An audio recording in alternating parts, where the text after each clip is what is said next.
কখনো পুলিশ, কখনো বা সেনাবাহিনীর বড় কর্মকর্তা। আর এসব পরিচয়ের মূল উদ্দেশ্য ছিল ডাকাতি। তবে শেষ রক্ষা হয়নি। এ চক্রের ৭ সদস্যকে গ্রেফতার করেছে ঢাকা মেট্রোপলিটন পুলিশের লালবাগ বিভাগ। ১৬ আগস্ট ডিএমপির মিডিয়া সেন্টারে ব্রিফিংয়ে এ তথ্য জানান ডিএমপির মিডিয়া অ্যান্ড পাবলিক উপপুলিশ কমিশনার নিয়াজ মেহেদী। এ সময় তাদের কাছ থেকে বিদেশি পিস্তল, গুলি, হ্যান্ডকাফ, ভুয়া নম্বর প্লেট, আইনশৃঙ্খলা বাহিনীর পোশাক সহ ডাকাতিতে ব্যবহৃত একটি প্রাইভেট কার উদ্ধার করা হয়। গ্রেফতারদের মধ্যে সাবেক নৌবাহিনীর পেটি অফিসার ও সাবেক সেনা সদস্যও রয়েছে। পুলিশ জানায়, গ্রেফতার তৈয়ব আলী সর্দারের বিরুদ্ধে হত্যা, ডাকাতি সহ ৪৫টি মামলা রয়েছে। গ্রেফতারদের বিরুদ্ধে আলাদা মামলা দায়ের করে আদালতে পাঠানো হয়েছে।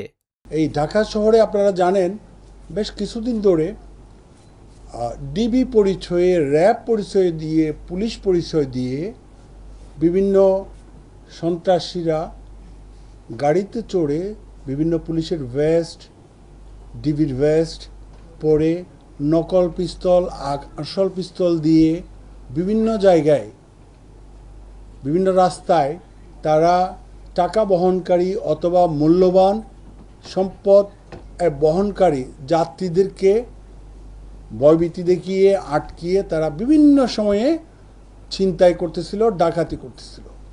তো এই সমস্ত কারণে আমরা সদা তৎপর ছিলাম এবং এই তৎপরতার পরিপ্রেক্ষিতে আপনারা জানেন ইতিমধ্যে আমাদের অনেক সাকসেস আছে এই কাজগুলি দমন করার ক্ষেত্রে, এই ক্রাইমগুলি দমন করার ক্ষেত্রে।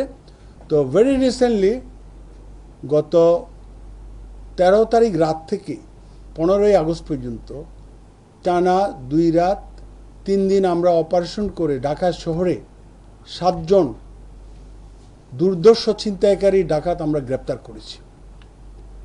যেই দুর্ধর্ষ ছিনতাইকারী ডাকাতের মধ্যে প্রধান ব্যক্তি হচ্ছে তৈয়ব, যার নামে সারা বাংলাদেশে ৪৫টা ডাকাতি ছিনতাইয়ের মামলা আছে। তৈয়ব এক পর্যায়ে স্বীকার করে যে তার একটা গাড়ি আছে, একটা 7 সিটার একটা গাড়ি আছে, সেমি 7 সিটার। এই গাড়ি ব্যবহার করে, এই গাড়ি কোথায়?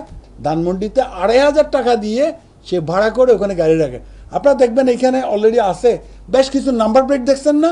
নাম্বার প্লেট, বিভিন্ন নাম্বার প্লেট সে ওই গাড়িতে ব্যবহার করে। এখানে আমরা যেগুলো উদ্ধার করেছি এই নাম্বার প্লেটগুলি সে পাল্টিয়ে এই আকামগুলি করে। তারপর তার জিজ্ঞাসা মতো, তার দেখানো মতো ধানমন্ডি থেকে আমরা এই ১৫ তারিখ ১৪ তারিখ দিবাগত রাতে, ভোর রাতে এই প্রাইভেট কার বা সেমি প্রাইভেট কারটা আমরা উদ্ধার করি।